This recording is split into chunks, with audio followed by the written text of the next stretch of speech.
Per cui questa sera cercherò di fare una relazione anche un pochino più diciamo così, breve, per lasciare spazio alla tavola rotonda, che penso che sia la cosa più importante. Vi darò una panoramica a livello internazionale, alcuni che sono dei fattori abbastanza, no, mi trovo, è un po' inusuale, però è comodo. Poi dopo fattori che possono avere, diciamo, stravolto o che potrebbero anche condizionare il futuro, per arrivare poi, diciamo, alla terza e ultima parte, che sarà un'introduzione per la tavola rotonda, su cui darò come ho messo qui alcuni spunti su cui riflettere.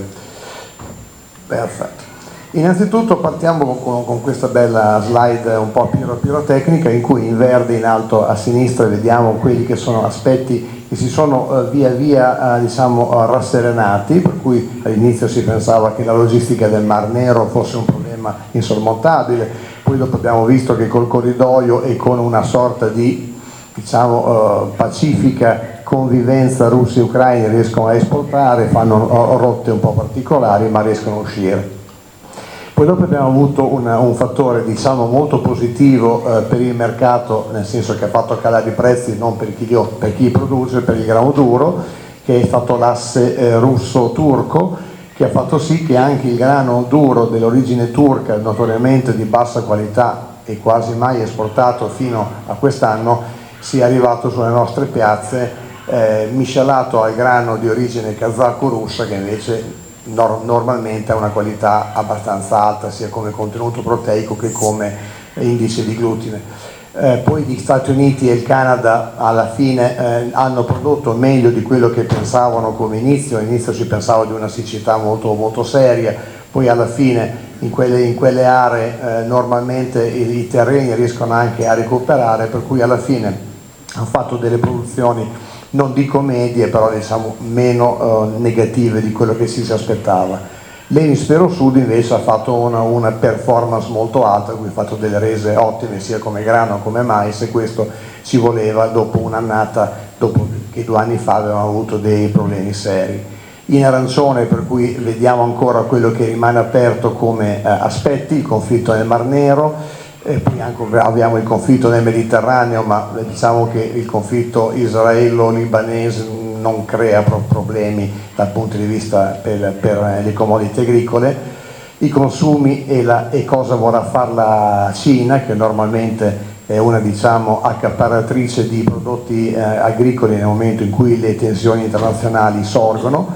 E poi abbiamo il problema climatico. Quest'anno doveva essere un anno da El Niño, per cui con problemi, diciamo, climatici importanti in Sud America, in Australia e in prospettiva anche Nord America e Europa, sembra che questo, diciamo, fenomeno sia meno forte di quello che si aspettavano, per cui lo mettiamo in arancione, ma potrebbe poco alla volta andare nella parte verde. Rimangono in rosso i punti più critici, cioè la politica di prezzo della Russia, che è molto aggressiva. Le ripercussioni, diciamo, che abbiamo visto in Europa nelle semine e anche nella PAC in Italia, con i problemi che ben sapete e che non sono io, diciamo, la persona più indicata ad approfondire, ci sono delle altre persone molto più esperte. E poi c'è sicuramente la speculazione, che rimane sempre dietro l'angolo, perché in un momento in cui tutto quello che vediamo sopra può cambiare dalla mattina alla sera, speriamo di no, però diciamo che la speculazione è un problema serio. I 4 punti sono in alto nelle nuove piramidi della bioenergia, lo indico perché stanno cambiando anche un po' i prodotti che ci vengono chiesti. Mentre prima avevamo un'agricoltura di un certo genere che si rivolgeva a un certo tipo di popolazione, adesso fra con le immigrazioni, la geopolitica e la necessità bioenergetica cambiano un po' anche queste esigenze.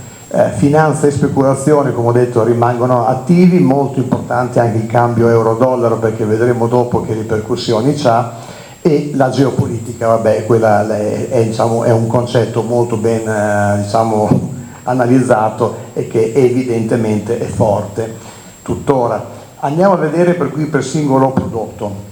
A livello del grano tenero, quello che è importante vedere per la prossima campagna è che le produzioni, ve l'ho cerchiate in rosso, crescono, per cui, ma crescono al di sopra anche degli utilizzi, per cui si inverte quella tendenza che producevamo meno di quanto andavamo a consumare. Questo porta a un miglioramento degli stock finali, che però come vedete diciamo così, praticamente si collocano fra l'anno scorso e fra la campagna precedente e quella di quest'anno, con un rapporto stock utilizzi al 30%.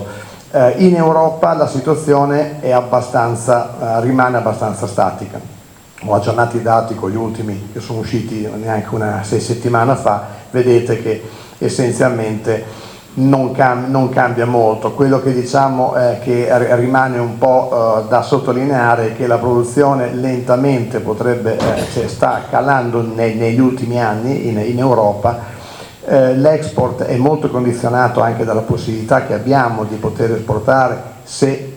la Russia e altri paesi molto aggressivi in prezzo ce lo consentono. La cosa importante è che vedete che in entrambi i grafici gli utilizzi come tendenza delle barre a destra sta salendo. Questo diciamo fa sì che per il grano tenero non è una situazione difficile, è una situazione abbastanza stabile, che poi dopo andremo ad analizzare per noi europei e italiani, perché diciamo è molto calma. Per quanto riguarda il grano duro, a livello internazionale vediamo un notevole aumento nel 2024 delle produzioni, ma è perché nel 2023 si è prodotto significativamente meno. Considerate che in media il mondo produce di 33-34 milioni, per cui i 35,3 del prossimo anno come stima non è niente di eclatante. Si ristabiliscono abbastanza gli stock, andiamo sui 24,3% del rapporto stock e utilizzi, per cui diciamo finiamo la campagna con un quarto di quello che dovremmo utilizzare l'anno successivo. Vediamo che in Europa invece questa situazione migliora significativamente, pur rimanendo con un rapporto stock utilizzi del 14,1. Questo perché? Perché sia quest'anno, che abbiamo visto prima, l'ho accennato, all'arrivo quasi inaspettato di grano dalla Turchia, che il prossimo anno presumibilmente ancora qualcosa arriverà, probabilmente continuerà ad arrivare anche nella seconda parte di questa campagna, per cui diciamo si aprono degli scenari di origine nuovi, perché come quest'anno, adesso prendo proprio un minuto, ha lasciato basiti tutti la scelta della Turchia di esportare in brevissimo tempo, e dopo vi farò vedere anche una motivazione oggettiva perché l'hanno fatto di circa 1 milione di tonnellate e poi continua. La stessa cosa potrebbe farlo il prossimo anno, e questo chiaramente si colloca in alternativa a quell'esportatore riconosciuto da tutti e blasonato come il Canada, che è il primo che è rimasto scioccato di quanto è successo quest'anno, perché non si aspettava, era già abbastanza felice del vedere una produzione un po' più bassa, per i prezzi probabilmente che salivano, e poi sono arrivati i turchi che hanno abbastanza rotto il gioco. Ecco, diciamo che però a livello generale vediamo che in Europa la produzione rimane sui 7 milioni e mezzo, rimane almeno 1,5 milioni, 2 milioni sotto ai consumi. Quello che è da sottolineare che in Europa noi esportiamo anche molta pasta, molto prodotto, però bisogna stare attenti perché, e lo sottolineerò anche dopo, c'è anche la tendenza che se non troviamo le materie prime idonee noi tendiamo anche a delocalizzare la produzione. Stessa cosa per il grano tenero prima. Ecco. Però possiamo dire che per il grano duro quest'anno dovrebbe essere un'annata abbastanza con chiusura a punto interrogativo, perché avete visto che venerdì scorso, non so se chi segue tutti i mercati, Altamura ha fatto un -1 simbolico, poi adesso Milano fa un +1, poi dopo vediamo dove possiamo andare, cioè, tendenzialmente del grano duro non ce n'è molto, l'unica alternativa che resta è il Canada, e il Canada onestamente costa molto di più che l'italiano in questo momento, per cui se finiamo noi il grano buono, le alternative costano molto. Ecco. Se andiamo a vedere l'orzo, che ve l'ho accennato, per completamento dei cereali a paglia, qui la situazione possiamo dire che è più tranquilla in assoluto. Ecco. Cioè, l'unico fattore destabilizzante qui cioè che diciamo così, regge un po' il prezzo è la capacità di esportare verso un paese come la Cina, che sta chiedendo sempre più orzo. Qui la concorrenza è abbastanza ampia, c'è Canada, Australia, Europa, Mar Nero, però diciamo è un equilibrio che si mantiene a livello commerciale abbastanza bene. Chiaro che nel momento in cui, come quest'anno sta succedendo adesso, sono arrivati i raccolti australiani e del Mar Nero, e il Mar Nero sta spingendo, l'Europa soffre un po', però diciamo che per l'orzo la situazione non è così drammatica a livello globale. A livello nostro europeo lo è un po' di più, perché col fatto che noi siamo diciamo vicinissimi all'Ucraina e al Mar Nero ne soffriamo un po' di più di questa cosa, e soprattutto io penso che ne soffriamo nella qualità bassa dell'orzo, nell'orzo foraggiero, perché l'orzo diciamo pesante o da malto è un altro mercato, e qui introduciamo un po', diciamo che dovremmo avere noi tutti un'attenzione più alla qualità che al generico quantitativo.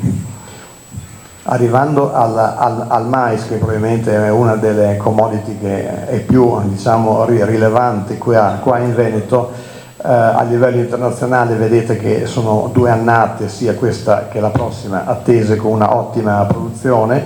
Questo farà sì che essenzialmente il mercato del mais, ahimè, dico per chi produce, dovrebbe rimanere abbastanza compresso a livello di prezzi. Non ci sono segnali significativi che vada a trovare degli spunti diciamo positivi o di tensione sopra il mercato. Vediamo che il rapporto fra stock e utilizzi è un 26%,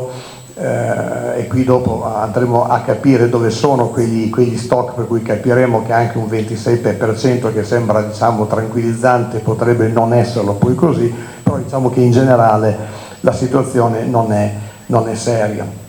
Per l'Europa la produzione è attesa a riprendersi significativamente, cioè ritornare significativamente sopra i 60 milioni di tonnellate, e questo farà sì che come dico, quella situazione che ci troviamo a gestire oggi, molto influenzata dal Mar Nero, potrebbe avere diciamo, un po' diciamo, di strascico avanti. Sicuramente avrà uno strascico avanti. Forse il mais, con molta sincerità, è quello che delle 4 commodity che ho presentato fino adesso è quello che più diciamo, soffre di una situazione contingente come abbiamo in questo momento di geopolitica commerciale e anche finanziaria. La soia, sappiamo benissimo che l'Italia è il principale produttore europeo, così ci tiriamo su il morale, ma di fatto ne produciamo pochissima, per cui dipendiamo quasi totalmente dalle importazioni. Al contrario del mais, nella soia il GMO o l'OGM è meno significativo, per cui qui diciamo, guardiamo molto al mondo e meno all'Europa. Ecco, il mondo andrà a produrre il prossimo anno. Adesso quest'anno avete visto 397 milioni, perché sono state delle produzioni eccezionali in Sud America.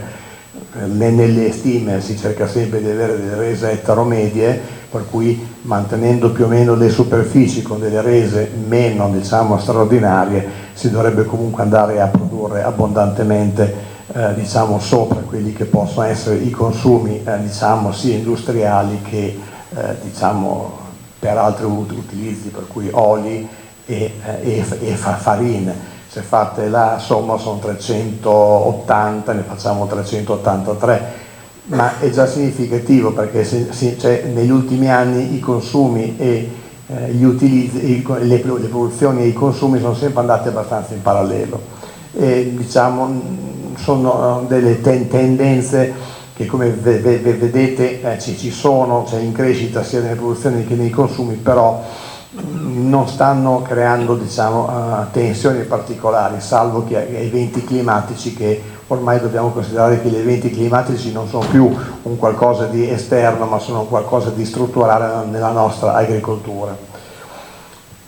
Finita questa carrellata, diciamo, sul panorama dei cereali,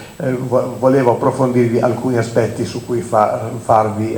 riflettere come fattori esogeni, per cui non proprio legati all'agricoltura. Ci sono sicuramente i cambi, e qui vediamo in basso a sinistra avete quel pallino azzurro perché si riferisce al cambio lira sterline a euro, e lì avevamo l'effetto della loro Brexit, per cui la loro Brexit gli ha creato, diciamo, un grosso danno che si è ripresentato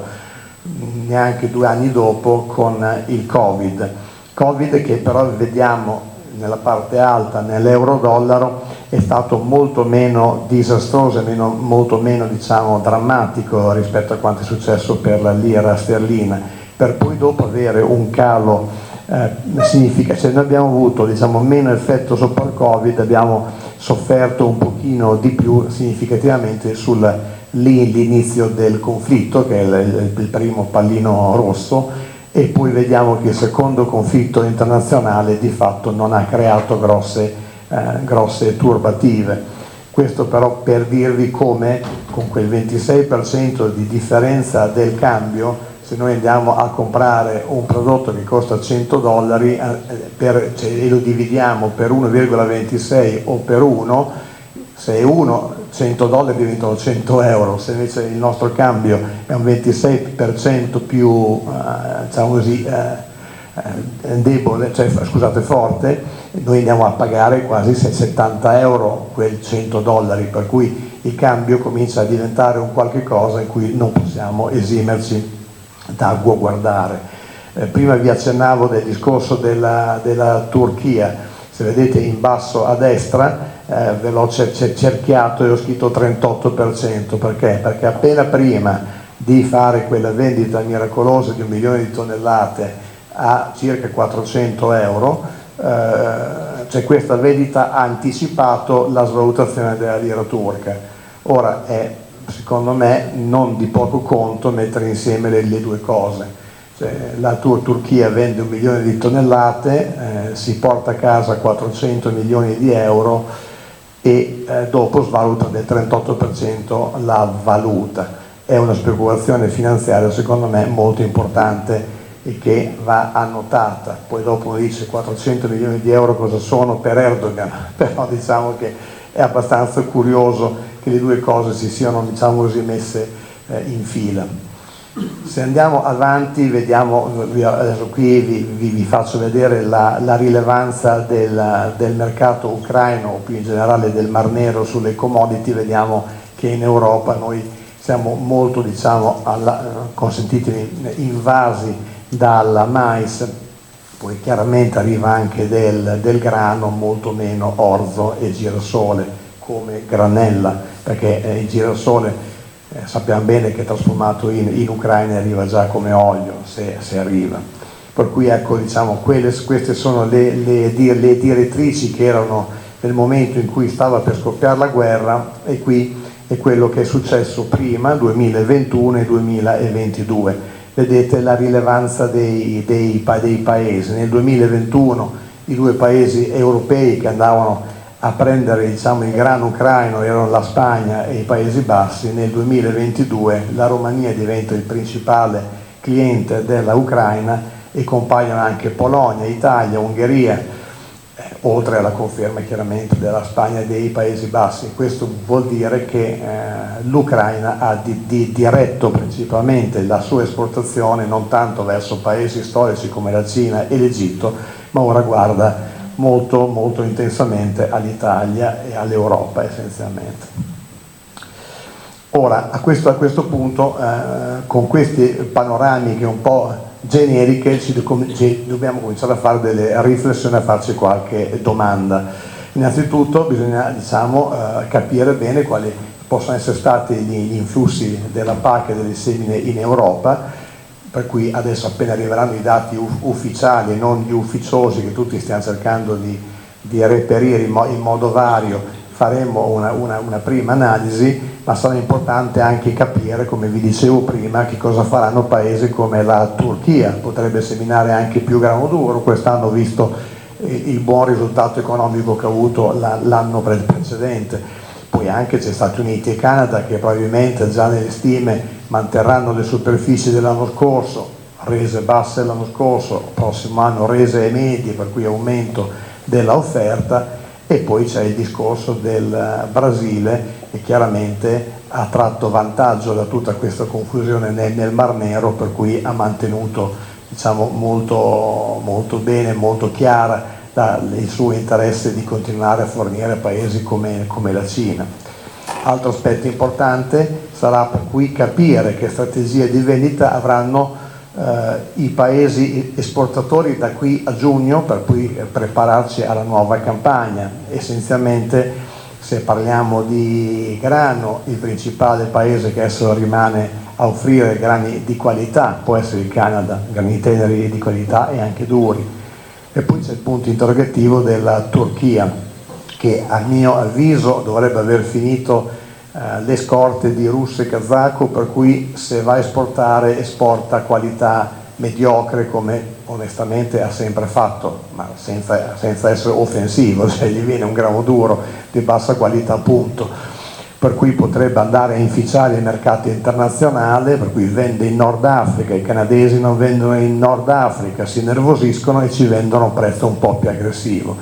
ma essenzialmente fra noi e loro tuttora ci sono circa, fra i canadesi e gli italiani sono circa 60 euro di differenza di prezzo, per cui non penso che i canadesi abbasseranno di tanto la loro pretesa, anche perché avendo prodotto un grano di ottima qualità,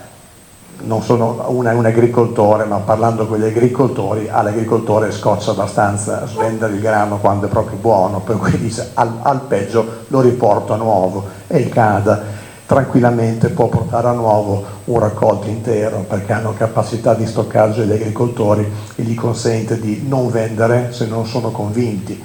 Poi in un'annata come questa, che chiaramente possono fare cassetta vendendo anche altri prodotti, probabilmente il grano duro per loro, o anche i grani teneri di forza, non è un problema importantissimo. Un altro aspetto importante è l'andamento dei consumi e l'evoluzione etnica. Dopo vi farò vedere una slide che è una provocazione, perché secondo me non è da tenere in secondo piano anche l'evoluzione della domanda proprio come prodotti. Qui abbiamo Bovolenta che fa, diciamo, un ottimo lavoro con Barilla. Barilla ha fatto vedere le famose piramidi alimentari sia dell'Africa che del Sudafrica, del Sud America, dell'Europa. Si vede che a seconda delle aree geografiche cambia l'importanza dei prodotti. Qui spezzo una lancia su un prodotto che potrebbe trarre vantaggio da questi arrivi etnici, che potrebbe essere per esempio il sorgo, anche perché a livello climatico tendenzialmente tendiamo a essere un po' più diciamo con temperature alte. Questo diciamo perché essenzialmente, come noi siamo orgogliosi di andare all'estero e di trovare i nostri prodotti, anche quelli che vengono qua ogni tanto vanno a cercare i prodotti loro. Da ultimo c'è il rischio climatico e dei cambiamenti, diciamo, proprio climatici, che io l'ho messo col punto interrogativo, ma comincio a pensare che siano proprio strutturali, cioè non possiamo più dire che una carestia diventa un concetto una volta ogni 50 anni, ma diciamo se non c'è la carestia c'è l'alluvione, per cui diciamo che gli estremi climatici cominciano a diventare un pochino troppo frequenti. Qui lo accenno solo perché la cosa importante di questa slide era la parte centrale, che vi voleva dire i famosi 10 obiettivi della nuova PAC, per cui come questa PAC ha ridisegnato un po' le prospettive del grano tenero, del grano duro, del mais e delle oleaginose. Si sta cercando, non voglio entrare nel merito molto, dopo che ormai ne parleremo assieme, però ecco, stiamo un po' facendo dei lavori in corso, stiamo cercando di parare un pochino i colpi per capire come poter andare avanti. Chiaro che da come era cominciata era abbastanza diciamo difficile, soprattutto per proteggerci e per garantirci quella marginalità che secondo me è sacrosanta in ogni attività, diciamo, commerciale, cioè, se non c'è la marginalità non si va avanti. Sempre di pro e contro, l'anno scorso vi ho accennato che c'era stata la siccità in Nord America, per cui è, diciamo, quella mappa in basso a sinistra. Quest'anno in alto a destra vedete che le parti rosse o arancioni, che significa siccità molto seria, non ci sono più, soprattutto per i grani, diciamo, teneri di forza, i grani duri, che diciamo è la parte nord centrale. Vedete che praticamente è bianca, giallina, e non c'è più quella parte rossa che l'anno scorso aveva creato molte tensioni a livello di mercato. Ecco, questo, diciamo, per dare anche una idea di come già il mercato sta scontando questo andamento climatico probabilmente neutro del famoso El Niño, che, come ho detto, era un problema qualche settimana fa, qualche mese fa, adesso non lo è più. In Europa, queste sono, diciamo, slide vecchie, però è quello che è successo in Centro Europa qualche settimana o mese fa, e questo per dirvi che certe situazioni e certi climi possono essere essenzialmente devastanti anche a livello psicologico, anche di incertezza dei mercati, perché cose di questo genere cominciano a diventare un po' più frequenti, per cui quando noi andiamo a parlare di prezzi, di copertura del rischio, di operatività degli speculatori, cioè queste sono cose che cominciano a essere molto seguite dalle informative e dalle famose macchinette, come le chiamo io, quelle che vanno a leggere le informazioni, buttano le posizioni di acquisto sui mercati a termine. Comunque questa è un'evidenza. In Centro Europa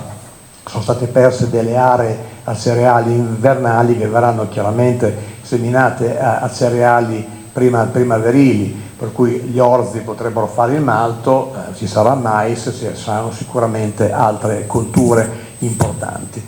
La provocazione ve la faccio vedere qui, ma intanto, solo per farvi capire una cosa che l'ho capita anch'io guardando questa slide, che nella realtà chi sta crescendo è l'Africa. Noi parliamo tanto dell'Asia, che è quella in giallino che si vede male, lì si vede meglio che sul computer. Cioè, il mondo cresce, l'Asia cresce, ma l'Africa sembra esplodere, per cui tendenzialmente questo è un mercato che potrebbe essere di destinazione, ma potrebbe anche essere di pressione demografica nel nostro senso, perché chiaramente l'Europa è, diciamo,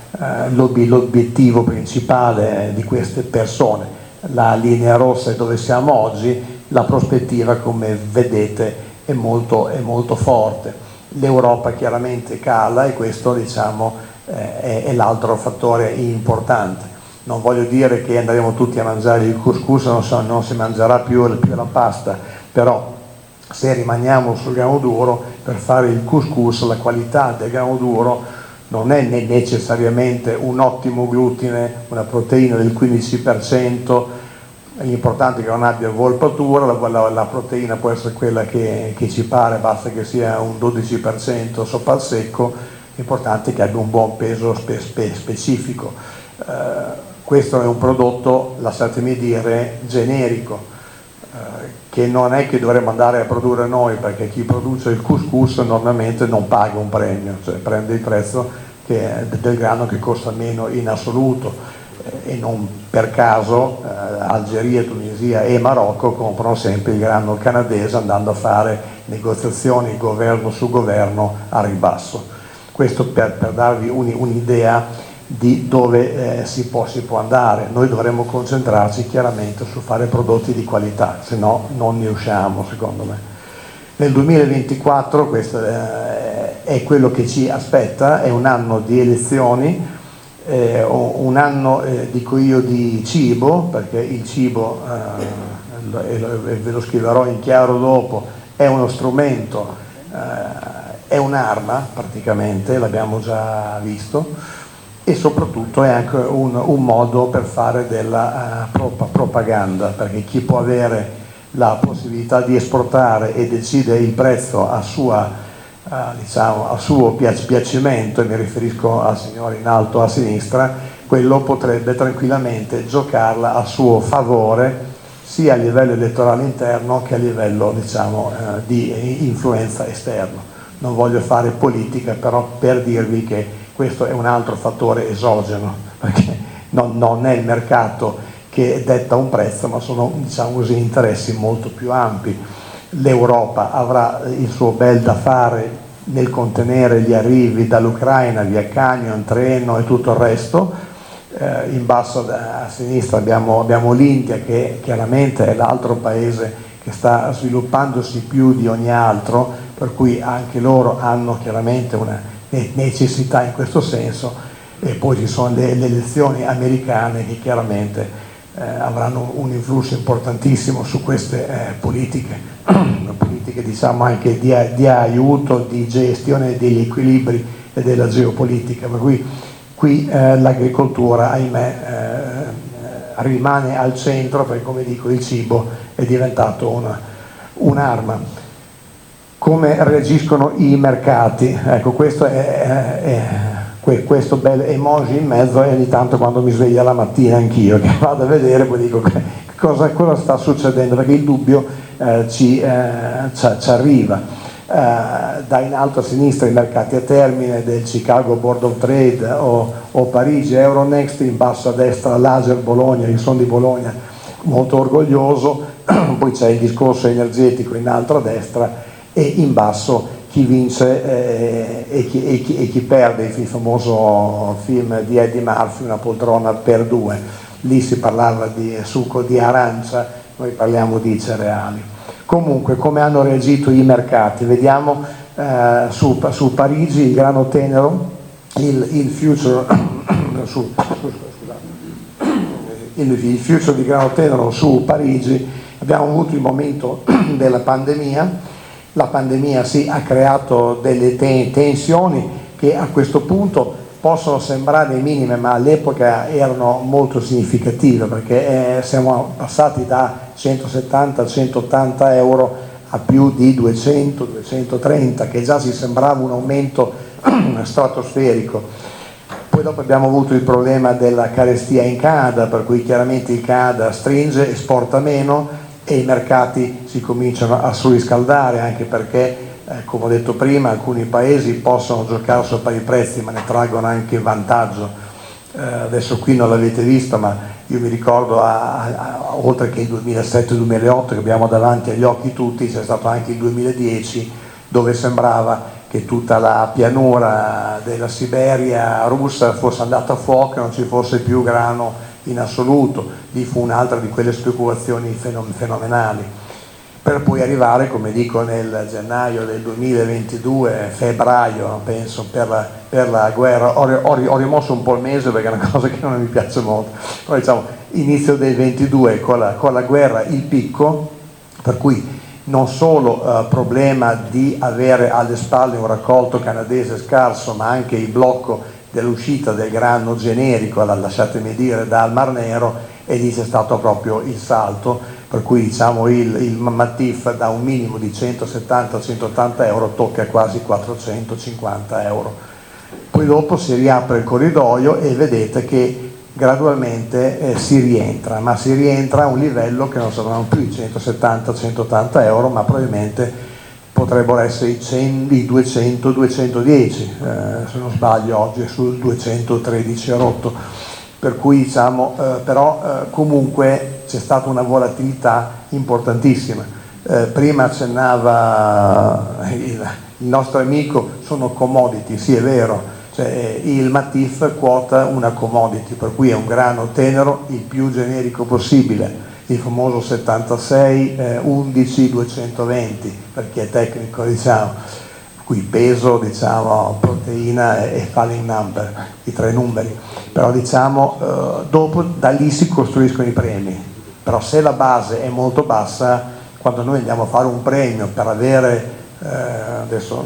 non so se ve l'ho messo o no, però diciamo che essenzialmente in questo momento fra un Ager 3 e il Matif ci sono 26 euro, fra un Ager 1, per cui un tipo Bologna, e il Matif ce ne sono 128. Ora è chiaro che nel momento in cui facciamo la differenza oggi tra la quotazione di Bologna e il Matif ci esce un numero, però se io avessi chiaramente comprato il Matif a 400 e avessi messo il premio di allora, comunque avrei pagato tantissimi soldi. Col Matif così basso uno potrebbe dire mi copro, mi faccio una protezione, per cui io mi compro oggi un Matif a 210 e aspetto di vendere fra un po'. Perché? Perché probabilmente mi andrà su, allora io prendo la differenza. Questo per dire che la speculazione e questi effetti che sono esogeni, tranne la carestia in Canada, all'andamento dei mercati sono forti. Vedete in fondo la volatilità, quella linea rossa, era altissima, cioè tutti i giorni faceva un su, un giù in funzione di una notizia o l'altra. Altra cosa che ha avuto un riflesso molto importante chiaramente è stato il prezzo del petrolio o dell'energia in generale. La guerra ha fatto schizzare i prezzi, più o meno con qualche rimbalzo significativo ci siamo riportati ai livelli pre-guerra, che sono in basso a destra comunque più alte rispetto a quello che era qualche anno fa. Per cui possiamo dire che in generale cereali e energia avremo un riposizionamento più alto, non ci saranno più i minimi storici che abbiamo visto sui cereali, però diciamo un ritracciamento è evidente che lo stiamo vedendo. Qui vediamo in particolare, adesso vi faccio 4 commodity, come hanno reagito i mercati alla guerra in Russia e ai problemi climatici in Nord America. Per il tenero chiaramente c'è stato un carpiato, aumento perché c'era la crisi in Canada, aumento ancora perché c'è stata la guerra, un ulteriore rincaro quando, come vi ho accennato, 7 mesi fa si ipotizzava una nuova siccità in Canada, per cui possiamo dire che il grano tenero, a parte il conflitto inaspettato, è molto sensibile a quelli che sono gli andamenti climatici nei principali paesi esportatori, cosa che è evidentissima nel grano duro. Il Canada è in crisi produttiva, il grano duro schizza a livello alto, comincia la guerra fra Russia e Ucraina, succede quasi niente, nel senso che la Russia e l'Ucraina non sono paesi esportatori. La Turchia ci esporta, di colpo il mercato crolla, era la cosa inattesa che vi ho detto prima. Sul mais è evidente che è più importante la Russia e Ucraina che l'andamento dei mercati, perché ogni 6 mesi abbiamo un raccolto in giro per il mondo, per cui più o meno riusciamo in 6 mesi a compensare il fatto che il Brasile abbia fatto uno dei raccolti record in assoluto e nella realtà sono 3 anni che fa quasi raccolti record, ha il suo effetto anche sul mercato, riportandolo praticamente a 3 anni fa. Se andiamo a vedere per le oleaginose, qui il problema era più legato secondo me al discorso girasole colza, però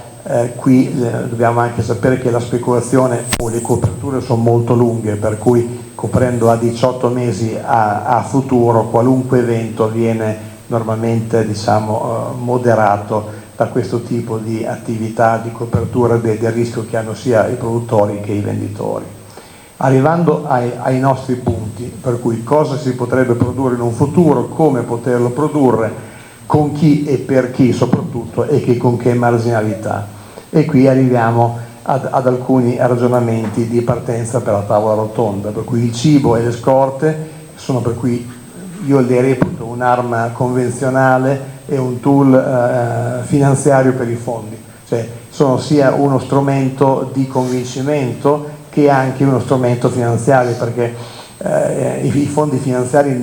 mentre noi operiamo e facciamo un investimento nelle nostre aziende per il futuro, per i nostri figli, i fondi lavorano da 0 a 7 anni sul finanziario, sull'agricoltura secondo me da 0 a 3 anni è il massimo, anche perché sono gli anni in cui più o meno si riescono a coprire le posizioni,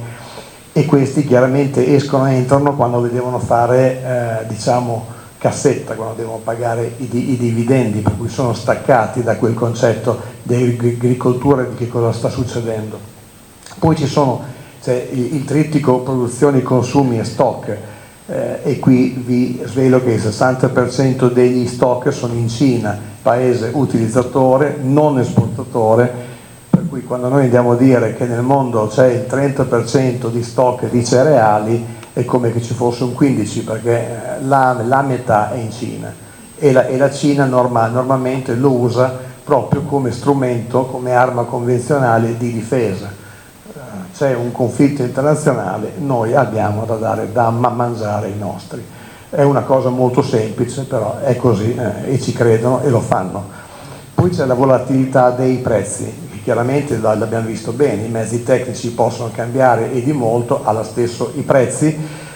per cui se facciamo un raffronto fra il 2019 e oggi i prezzi più o meno delle materie, dei prodotti agricoli sono aumentati del 34%, però con dei salti anche dei costi dei mezzi tecnici incredibili. E poi un'altra cosa, che i prezzi non seguono mai questa dinamica di mercato, ma vengono, come dico, attaccati orizzontalmente da altre cose, come per esempio la crisi energetica. Per cui l'obiettivo che io cerco di darvi come stimolo è quello di cercare di consolidare un equo rapporto costi-prezzi. Forse il paragone dell'uovo e della gallina è abbastanza semplicistico, però diciamo che in un momento di incertezza o di rischi, come abbiamo visto, così ampi, sarei anche più per cercare di cominciare a vendere bene le uova, poi quando abbiamo imparato a far bene le uova pensiamo anche alle galline. E soprattutto è importantissimo fare tutto bene, fare bene i nostri contratti. Adesso fra un po' vi accennerò alle filiere, perché solo in questo modo qui possiamo proteggerci e andare nella giusta direzione, che è una direzione che ti deve proteggere, meglio essere meno speculatori e più coerenti. Per cui che cosa fare? Io sul che cosa, più andare sulla singola prodotto, vi ho dato questi input, cioè input che vengono dai conflitti, dall'immigrazione, per cui import dall'Ucraina, che prodotti soffrono? Sicuramente il mais soffrirà, perché il mais ne arriverà tanto, come sappiamo il mais ucraino è brutto, però non ha le tossine, può essere pulito, può essere setacciato, può essere separata la farina dagli spezzati e dal chicco intero, può essere un'opportunità quando avremo dei problemi di tossine alte, però è un problema perché ne arriverà tanto e il prezzo sarà basso. Qui ecco, chi soffre sicuramente il mais, soffrirà sicuramente il grano foraggero o l'orzo, se mai arriverà dell'orzo foraggero, perché anche questi. Per cui stiamo parlando però di commodity, come si diceva prima, cioè prodotti senza grosso valore aggiunto. Poi dopo c'è l'evoluzione dei consumi alimentari, ve l'ho accennato,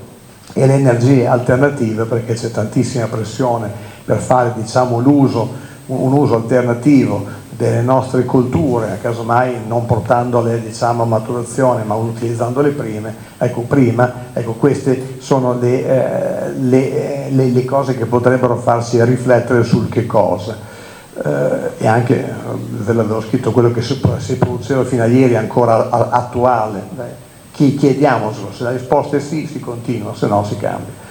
Poi dopo l'altro aspetto è il come, e qui mi verrebbe da dire, sull'esperienza mia, di seminare quello che ci viene meglio, che sembra riduttivo, però se noi conosciamo di più una varietà rispetto a un'altra e ci viene bene, dato che dobbiamo tendere alla qualità, dobbiamo tendere all'eccellenza, picchiamola lì. Non siamo in grado o possiamo essere aiutati da qualcuno la riga sotto, cioè facciamoci aiutare da un supporto tecnico agronomico, che secondo me è fondamentale per fare una filiera reale, che non sia solo di interessi singoli, perché se io sono un sementiero, vi vendo la semente, faccio il margine, mi fermo qua, poi io sono affaracci vostri, non sto facendo filiera, sto facendo i miei interessi. Se invece lavoriamo insieme, che ormai ci scambiamo, i nostri agronomi parlano, cioè facciamo veramente un gruppo e tutti stiamo remando nella direzione giusta, probabilmente sì. E questo secondo me è sempre più necessario. E poi produrre quello che il mercato chiede e a bassa voce direi anche quello che non sia disponibile a basso prezzo. Uno potrebbe dire il mercato chiede dei grani foraggeri, ma se andiamo a fare il tenero foraggero porgiamo al fianco agli importatori che arrivano con dei prezzi stracciatissimi. Da ultimo la solitudine, che paga poco ed è rischiosa, perché senza aggregazione dell'offerta, che vuol dire anche saperci certificare e saper segregare decorosamente facendo dei lotti importanti e di qualità, si fa poca strada, per cui secondo me gli accordi di filiera sono ancora validi, perché sicuramente danno quello che vi ho sintetizzato qui, la garanzia della consegna ripartita e un prezzo medio a listino per chi ha paura di prendere, diciamo, delle scopole serie, scusate il termine bolognese, scopola, e poi le strategie di copertura del rischio. Non facciamo la pubblicità, però chi è in grado di fare le coperture sulle coperture a termine ha un passo in più. Ultimi due concetti, le riflessioni sulle filiere, sicuramente secondo me ci riduce il deficit in Italia, ma soprattutto della qualità, che è quella a cui noi dobbiamo andare a mirare. Abbiamo la protezione reciproca di tutti gli attori, perché le regole le andiamo a scrivere noi insieme, e se siamo, diciamo, tutti sulla stessa ottica di proteggerci e di fare il bene comune ci si arriva, e stimola a produrre bene quello che il mercato richiede e che ci richiederà anche domani, che può darsi che non sia quello che stiamo facendo oggi o che abbiamo fatto fino ad oggi, e che poi da ultimo, questo è fondamentale, che ci impone un sano calcolo economico, perché ogni tanto, secondo me, io parlando con molte persone vedo che il calcolo economico va sempre, cioè viene fatto dopo, e poi dice caspita, ma mi è costato molto di più di quanto pensavo, facciamo i primi calcoli che è meglio. Poi dopo gli ultimi spunti di riflessione, questa è un'idea che ho io, poi me la potete contestare finché volete, però diciamo io sono convinto che in Italia non produciamo a sufficienza dei cereali, dato che abbiamo la fortuna che ci viene riconosciuta un'eccellenza e una, diciamo, una capacità superiore di fare prodotti in tutto il mondo. Secondo me dobbiamo fare in modo di proteggerci anche in questo senso, perché il Made in Italy, sì, prodotto al 100% col prodotto italiano, però non dobbiamo poi porgere il fianco a tante cose che non vorrei dire, ma potete immaginarvi che per raggiungere questo si fanno cioè, i dribbling, ecco, cioè, abbiamo Sinner che ha vinto nel tennis, non andando a fare lo slalom speciale, non lanciamoci noi. Non so, troppo fumoso, ma non lo voglio dire. Per cui l'eccellenza italiana è fondamentale, o si soccombe. Perché? Perché secondo me se andiamo a pensare di fare delle materie prime generiche sbagliamo, dobbiamo fare delle materie prime con valore aggiunto, poiché sia a livello alimentare umano, alimentare anche animale, o qualunque cosa anche energetico, però è lì dove secondo me noi dobbiamo orientarci, per cui insieme qualità e soprattutto cercare anche di dare un qualcosa in più, perché ci viene chiesto per la nostra sopravvivenza. Per cui diciamo essenzialmente leggere il contesto globale e non subirlo, ma mi raccomando, valorizzando il know-how del nostro sistema, che il mondo ci riconosce. E ho messo senza gelosie e pregiudizi, perché a volte tendiamo a essere anche un pochino troppo, diciamo, faccia a faccia, dobbiamo capire anche il bene comune. Se per esempio noi ci viene chiesto dell'ottima qualità da un trasformatore, non riusciamo a dargliela, non è che questo deve per forza fare un prodotto scadente, perché se poi perde il mercato ha perso lui, noi, e non c'è futuro. Ok? Io mi fermo qui, grazie per la